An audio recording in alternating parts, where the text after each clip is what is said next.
みなさん、こんにちは. So I'm going to answer some of your questions.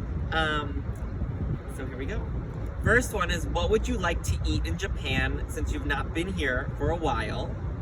And if you could visit any place in Japan, where would you like to go? Well, first off, about visiting Japan, it's like my dream to get to like every destination. I really, really want to like just explore all of Japan. I just love it so much. So I'm so excited. Right now we're in Kobe. First time ever in Kobe, so I'm so happy. But I mean, I would love to visit like Mount Fuji, Fuji Sama. I've never been, so I think that would be really cool. And what would you like to eat? So obviously the first thing I got when I came to Japan, I went to 7-Eleven and got tuna mayo o ni giri because that's a must. But I have to say I love sukiyaki. Sukiyaki is probably my favorite Japanese food. Oh, it's so good. What is it like participating in Fantasy on Ice show for the first time? I am so excited to be here for Fantasy on Ice. It is definitely been one of my biggest dreams to be able to come here and do a Fantasy on Ice tour. So to be here and get to be part of it, as you know, I've only done the second half of this tour, but I just could not be happier. I'm just so thrilled, and I've been loving every single second, and I cannot wait till the second show, the second half, the next set of shows in Shizuoka. So I'm just so excited, and I am already looking forward to the next 3 shows. Are there any differences between the Japanese shows and the American shows, such as Stars on Ice? And if so, what are the differences? So I think for the most part, they do run similar in the sense of like you come with your numbers, and then you also have the opportunity to do group numbers. One of the really cool things about the Japanese shows that we don't get in the US is that they're very international. So you have skaters from all over the world coming together to do these Japanese shows, where oftentimes in the US, it's just an American cast.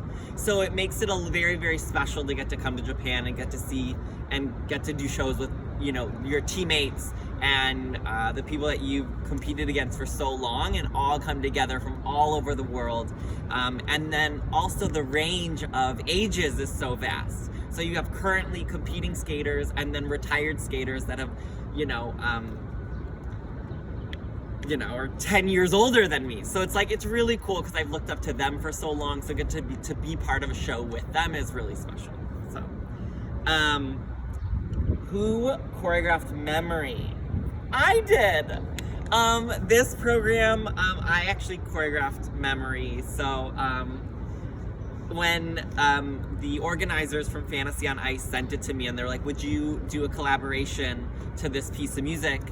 I was like, immediately, like, I will do whatever you want. I was like, absolutely. So, and then I decided to choreograph it. So I was really excited to try something new. It's like kind of one of my first programs that I've ever choreographed. So really excited about that. Was the costume for Memory made specifically for the show, and who designed it? So, funny story. So the costume was, I skated to I Lived, which was I used for Stars on Ice. And so the costume was originally created for that, but I loved the purple that I wore for that. I just wear this plain purple shirt, and I really loved it. And so when it just happened that they sent me the costume for I Lived, when I got it, I also, like, a day later received word that I was gonna skate to Memory. And I was almost like, oh, I actually like this even more for Memory. So I made it a decision to wait to use it and not use it at all until I got to come to Fantasy on Ice and use it for the first time here. So it's very special to me, and I wanted to make sure that I showed up to Japan with a whole new program and a whole new costume. So I hope everyone really likes it. You arrived in Japan on Wednesday and started practicing in Fantasy on Ice on Thursday. How did you manage to prepare for collaboration, Memory, and the group numbers in such a short time? So it was a little difficult. I was actually supposed to arrive in Japan on Tuesday, but my flight got canceled. So I wasn't able to come until Wednesday, and so I learned all the group numbers on Thursday. It was a really long day. I spent about 12 hours at the rink. So it was very long. But I think for me, I was just so excited to be here, and so excited for the opportunity that I was like, I'm gonna do anything. Let me try as much as I can. I'm gonna like soak it all in, think about it all, and I really gave it my all to manage it and do the best that I could to remember all the steps. Which program will you skate in Shizuoka? I lived Sinnerman or the Impossible Dream. Do you know what? It's a great question because I don't even know the answer to that. So what happened was they asked for programs, the organizers, and I said, here are my 3 programs that I have, 3 exhibition programs, and then they actually picked the ones that I'm gonna skate. So for Kobe, for example, they were the ones that said, for the first show, we want you to do I Lived. For the second show, we want you to do I Lived. And for the third show, we're gonna have you do Sinnerman. So I said, okay. So I guess I'll find out next week what they want me to skate to. So I have all the options, and then they choose. So we'll find out, I guess. Which of your past programs, The Scent of Love, Tristan and Assault, The Question of You, and Riverdance, all are very good, would you like to skate to if you had a chance?